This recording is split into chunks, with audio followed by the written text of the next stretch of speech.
दशा संबंधों का उसमें समावेश किया गया। जैसे बायसिंग यानी झुकाव, टूल उपकरण, एस्पेक्ट यानी पहलू, कंपैरिजन तुलना, इन्फ्लुएंसिंग प्रभाव और फिर रिलेशन संबंध। अब जब इसका 4th एडिशन आ गया 1952 में कोलन क्लासिफिकेशन का, तब इसमें इन्होंने इसमें कोई विशेष परिवर्तन तो नहीं किया, लेकिन ये जो फेज रिलेशन थे उसमें 2 लेवल है ना, एक इंट्रा फेज रिलेशन, दूसरा इंट्रा फैसेट रिलेशन, यानी अंतः विषयी संबंध या अंतः पक्ष संबंध, पक्ष और विषय है ना, ये तो इन्होंने फिर 5 संबंध इसमें बताए। जनरल, सामान्य, बायसिंग, यानी बायसिंग मीन्स क्या है, बायस्ड है ना, बायस्ड बायसिंग है। और इसी तरीके से जो फेज रिलेशन के अंतर्गत मतलब ये कि बायसिंग और ये है ना, टूल उपकरण, aspect, comparison, influencing and relation संबंध, ये तो था जो आपका। हाँ, हम चर्चा कर रहे थे चतुर्थ यानी 4th का, उसमें बायसिंग, कंपैरिजन, डिफरेंशियल और इन्फ्लुएंसिंग। लेकिन जब इनका 6th एडिशन आया 1960 में, तब फिर इसमें थोड़ा अंतर आ गया। उसमें आया कि भाई जो वो है ना, उसमें थोड़ा चेंज कर दिया गया, जनरल, बायस, कंपैरिजन, डिफरेंस, इन्फ्लुएंसिंग। अच्छा, अब आपको इतना नहीं ध्यान देना है कि इसमें इन्होंने इसका जो रिलेशंस का जो नेचर है, इसकी इतनी आपको जरूरत नहीं है। लेकिन ये आप समझ लीजिए कि जो इन्होंने जो इसका वो किया कि भाई जैसे जो इंट्रा सब्जेक्ट रिलेशन है, इंट्रा सब्जेक्ट यानी ये जो रिलेशन है 2 या 2 से अधिक विषय के मध्य, इंट्रा सब्जेक्ट रिलेशन 2 या 2 से अधिक विषयों के जो मध्य है ना, जैसे sociology and social work, sociology and social work, physics and mechanics, इस तरीके की चीजें। और जो आपका वो है यानी दूसरा यानी इंट्रा फेसेट फेज रिलेशन है, इंट्रा फैसेट और इंट्रा एरे सर। हाँ है ना। तो इंट्रा फेसेट में क्या है, अब वही एरे है ना, को कोऑर्डिनेट एरे, इसमें क्या है कि ये दो मतलब किसी भी एक पक्ष के दो उनके समकक्ष एकल एरे, इसमें संबंध स्थापित किया जाता है, यानी ये अंतः पक्ष दशा संबंध है। ये संबंध क्या है कि जो वो है दो मतलब मिल करके, जैसे प्राइमरी एंड मतलब प्राथमिक और माध्यमिक शिक्षा पद्धति, या आप ये कह सकते हैं कि library classification and reference service, मतलब एक प्रकार से इनका उसकी तरफ झुकाव तो है ना। फिर तीसरा क्या है, तुलनात्मक, मतलब उसमें तुलना कर रहे हैं, जैसे चाइल्ड साइकोलॉजी एंड आपका जो वो है यूथ साइकोलॉजी, इनका कंपैरेटिव स्टडी। अब देखिए भाई इस तरीके से, यानी ये कुल मिलाकर के कि उनके प्रति उसमें झुकाव।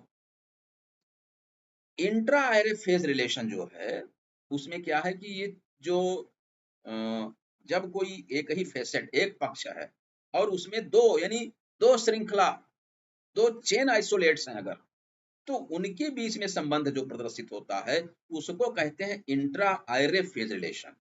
यानी अब इसमें कई जो है वो होते हैं सबऑर्डिनेट आइसोलेट्स, यानी अधीनस्थ एकल। अब इसके अंतर्गत फिर वही है कि कई वो हो जाएंगे। तो कुल मिलाकर के ये है कि जो आपका वो है मतलब ये कि फेज रिलेशन दशा संबंध, और खास करके जैसे डीडीसी में भी उसमें फेज रिलेशन, भाई फेज रिलेशन का प्रयोग है ना। दशा संबंध, दशा संबंध में ये है कि इसमें भी इसका प्रयोग किया गया, और खास करके इसके जो मतलब 17th एडिशन के बाद, यानी 18th से 18th 19th और इधर 20 और 21st है ना, या इधर अब नए सब में, इसमें सब में किसी ना किसी रूप में है, मतलब जो आपका टेबल 1 है ना, टेबल 1 में जो आपका स्टैंडर्ड सब डिवीजन की जो टेबल है ना, टेबल 1 में उसमें इसका प्रयोग आपको दिखेगा। जैसे वहां पर भी ये चीजें हैं कि भाई अगर स्टैटिक्स फॉर लाइब्रेरियंस है ना, तो उसमें क्या है, मुख्य जो है क्या आएगा, स्टैटिक्स है ना, फिर उसका झुकाव किधर हो गया, उस विषय का, लाइब्रेरियंस है ना, उस हिसाब से। तो अब इस तरीके से जैसे आपका अगर दो देशों का के संबंध की बात है, मतलब ये क्या कहेंगे उसको, foreign relations between India and Pakistan, India and या अमेरिका एंड इंडिया, चाइना, जो भी है इस तरीके से, तो ये उसमें जो है डीडीसी में इसका उपयोग हुआ है। इसके बाद आता है जैसे आपका यूडीसी है, यूडीसी में भी इसका जो है प्रयोग किया गया है। और उसमें क्या किया गया कि जैसे आपका मतलब क्या कहेंगे उसको, उसका जो एग्जाम्पल इसमें दिया हुआ है वो है जैसे इंटरनेशनल लेबर ऑर्गेनाइजेशन, इंटरनेशनल, और उसके लिए जो है जैसे नहीं, डबल कोलन का प्रयोग वहां किया गया है, उसको एक उसके लिए उसको कनेक्टिंग सिंबल के रूप में डबल कोलन है ना, इंटरनेशनल लेबर ऑर्गेनाइजेशन। तो कुल मिलाकर के ये है कि जो दशा यानी फेज रिलेशन है, दशा संबंध है, वो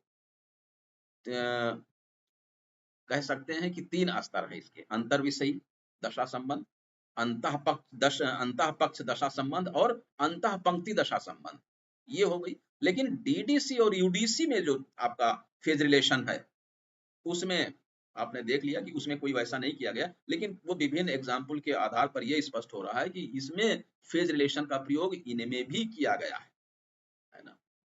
तो ये तो फेज रिलेशन हो गया।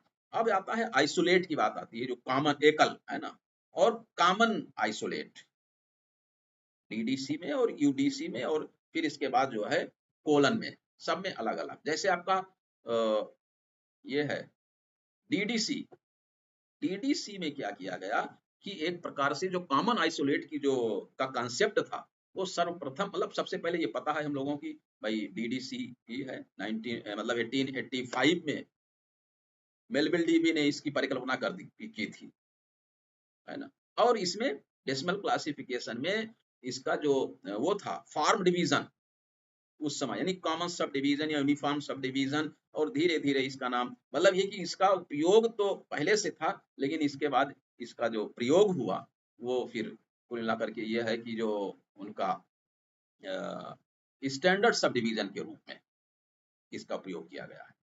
अब इसमें जैसे आपकी अलग अलग जो टेबल्स हैं है ना, उसका यानी उसके जो फर्स्ट टेबल में, सेकंड टेबल में उसका प्रयोग कैसे हुआ है, वहां पर अलग अलग चीजें, जैसे कि आपका वो मान लीजिए आपका फिलॉसफी एंड थ्योरी या साइंटिफिक प्रिंसिपल्स, बिब्लियोग्राफी है ना। तो ये जो अलग अलग उसके हैं ये वो क्या कहेंगे उसको, फेसेट है ना, फेसेट कह रहे हैं, आइसोलेट, जो कॉमन आइसोलेट है, यानी कुछ चीजें कॉमन। यूनिवर्सल जैसे यूडीसी में क्या हुआ है, वहां पर क्या है कि common auxiliary of languages, common auxiliary of, मतलब वहां पर इस चीज को, इसको कॉमन ऑक्सिलरी नाम दिया गया। भाई डीडीसी के बाद यूडीसी आया है, तो और यूडीसी डीडीसी पर ही आधारित है, उसी से ये निकली हुई समझ लीजिए एक अलग सिस्टम है ये क्लासिफिकेशन की। तो कहीं ना कहीं उससे उनके सिद्धांतों को, उसी की को आधार बना करके यूडीसी का निर्माण हुआ। तो यहाँ पर बस इसकी में यह है कि ये कॉमन ऑक्सिलियरी है, वहाँ कॉमन आइसोलेट है, यहाँ कॉमन ऑक्सिलियरी, ठीक है। अब देखिए, तो कॉमन ऑक्सिलियरी अगर है इनका, तो उसमें common auxiliary of languages, common auxiliary of form, common auxiliaries of space है ना, रेस एंड नेशनैलिटी, इस तरीके से जो है कॉमन ऑक्सिलियरी की बात की गई है। अब उसमें फिर कई चीजें हैं है ना, उसके अंदर की बात कि भाई ये आए तो ऐसा होगा। कुल मिलाकर के ये देख लीजिए कि कहीं ना कहीं इसका जो है कॉमन आइसोलेट का प्रयोग हमारे इन तीनों में है। कोलन कोलन क्लासिफिकेशन में क्या है, इसमें क्या हुआ कि जो कॉमन आइसोलेट्स हैं, इसका प्रयोग कुल मिलाकर के कॉमन सब डिवीजन यानी जो आपका वो था स्पेस टाइम और लैंग्वेज की बात है ना, उसमें अलग अलग उसके वो टेबल दिए गए थे। इसके बाद जब कॉमन आइसोलेट जो वो था, यानी जो 5th एडिशन जब आया कोलन क्लासिफिकेशन का, तब उसमें इसको हम कॉमन आइसोलेट्स की संज्ञा दी गई रंगनाथन जी द्वारा, है ना। और फिर इसके बाद सुधार किया गया और कुल मिलाकर के 3 टाइप्स ऑफ कॉमन आइसोलेट्स का प्रयोग इसमें देखते हैं, class number, book number and sequence number, ठीक है ना। क्लास नंबर, बुक नंबर और सीक्वेंस नंबर। अब जो क्लास नंबर से जो संबंधित जो कॉमन आइसोलेट है, इसमें एक एग्जाम्पल के साथ समझाने का प्रयास किया गया है ना। एक कॉमन आइसोलेट, उसमें पूर्ववर्ती और पश्चातवर्ती। पूर्ववर्ती में काल पक्ष, मतलब वही वो आपका टाइम और आपका स्पेस, है ना। और उस स्पेस के पूर्व यानी उसके पश्चात और उसके पूर्व, और जो आपका इधर का है पश्चातवर्ती वाला है वो उसमें आपका पर्सनालिटी, मैटर एंड एनर्जी। कौन कौन से, वही पश्चात मतलब व्यक्तित्व यानी जो पर्सनालिटी है उसमें पश्चवर्ती सर्वमान्य मतलब वो कॉमन आइसोलेट, है ना। ये तो एक है पूर्ववर्ती और पश्चातवर्ती, दो तरीके हैं। अब आती है बात की जैसे पूर्ववर्ती है यानी एंटीरियोराइजिंग कॉमन आइसोलेट। इसका मतलब ये हुआ कि ये पूर्ववर्ती स्थान, इसमें 3 चीजें पाई जाती। पहला वो कॉमन आइसोलेट जो स्थान के जो आपका यानी स्थान स्पेस के पूर्व स्थापित किए जाते हैं। दूसरा जो आपका स्पेस फैसेट के उपरांत स्थापित किए जाते हैं। और तीसरा वो है जो टाइम स्पेस के बाद प्रयोग में लाए जाते हैं। ये है आपका पूर्ववर्ती जो कॉमन आइसोलेट है, पूर्ववर्ती वाला। अब उसमें स्थान पक्ष और आपका ये काल पक्ष, है ना। अब इसमें फिर बड़ा अंदर तक जाएंगे तो बहुत चीजें हो जाएंगी, है ना। Biography of physics, history of science, इस तरीके से कि कहाँ कहाँ क्या प्रयोग किया जा रहा है। तो कुल मिलाकर के सर ये विदाउट सिंबल यूज होते हैं ना? है? विदाउट सिंबल यूज होते हैं ना ये? हाँ, इसमें कुछ ऐसा नहीं है। अब देखिए जैसे मतलब ये कि जो क्या कहेंगे उसको भाई, जैसे मान लीजिए कि जो वो है आपका पश्चातवर्ती कह सकते हैं या पोस्टीरियोराइजिंग कॉमन आइसोलेट, है ना। तो इसमें क्या है कि ये जो वो है वो उसमें खास करके उसका जो नाम दिया गया वो एनर्जी कॉमन आइसोलेट, ये उसका नाम दिया गया कुल मिला करके कि उसी पर है। लेकिन इसमें जो क्या किया गया कि 7th एडिशन में थोड़ा सा और इसको मॉडिफाई किया गया, इसको विस्तार दिया गया है। तो इतना ज्यादा उसमें आपको अंदर जाने की जरूरत नहीं है, बहुत सारे एग्जाम्पल्स दिए हुए हैं। कुल मिलाकर के ये है कि जो हमारे जो क्लास नंबर है ना, नहीं क्लास वाले तो आपने देख लिया। अब आता है बुक नंबर वाले, है ना, पुस्तक ग्रंथ संख्या या पुस्तक संख्या। इसमें क्या है, अच्छा एक चीज और है, बहुत सामान्य चीज है, उसको आप लोग वो भाई वो ये कह सकते हैं कि भाई क्लास कॉल नंबर जैसे होता है ना, हम सब जानते हैं क्लास नंबर किससे बन रहा है। अब वो कहेंगे ठीक है क्लास नंबर से अरेंज हो गया, ये बुक नंबर की क्या जरूरत है। बुक नंबर, तो बुक नंबर भाई से भी हमको बुक्स को अरेंज करने में बहुत सहायता मिलती है। क्यों भाई, अगर एक ही टाइटिल अलग अलग ऑथर की है तो कैसे होगा, हमको कैसे पहचान हो पाएगी कि कौन सी बुक किसको चाहिए, क्योंकि क्लास नंबर तो सेम रहेगा ना। यदि एक ही टाइटिल है और उसी टाइटिल के ऑथर अलग अलग हैं, भिन्न भिन्न ऑथर हैं, तो फिर हम उसको कैसे व्यवस्थित कर पाएंगे। तो उसके लिए होता है हमारा बुक नंबर, यानी जो हमारा ग्रंथ संख्या है, पुस्तक संख्या है, उसके लिए, है ना। अब उसमें देखिए भाई आपके जो डीडीसी में है उसमें तो कोई प्रॉब्लम ही नहीं है बुक नंबर में। आप सब जानते हैं कि या तो ऑथर का सरनेम का 3 अक्षर लेते हैं बुक नंबर के लिए, या टाइटिल का शुरुआत का 3 अक्षर, लेकिन वो उसमें वही प्रॉब्लम आएगी कि अगर एक ही कॉमन टाइटिल है तब क्या होगा, मतलब अलग अलग ऑथर्स की है। तो कुल मिलाकर के ये है। लेकिन जो रंगनाथन जी का जो था वो अपना, उनका अपना अलग तरीका था।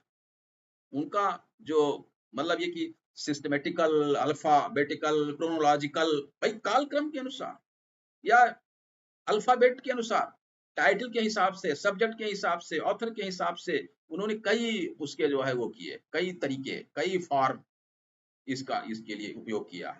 हम लोग देखते हैं ना कि जैसे दिया रहता है उनका N90 किसी चीज का, तो उसका जो पब्लिकेशन, ईयर ऑफ पब्लिकेशन है उससे ले लिया गया है ना, या कोई 111 मतलब ये कि भाई इंग्लिश लैंग्वेज की एक किताब है ना, या कोई इस तरीके से, तो वो उन्होंने अलग अलग हिसाब से, या उसके कलेक्शन नंबर। तीसरी बात आती है कलेक्शन नंबर। पहला हो गया आपका क्लास नंबर से, दूसरा हो गया बुक नंबर, तीसरा है कलेक्शन नंबर। संग्रहांक, इसका जो कॉमन आइसोलेट है इसके अंतर्गत, यानी जो आपका बुक नंबर के वैसे नियम यह है कि इसको हम उसके ठीक ऊपर लिखते हैं कलेक्शन नंबर।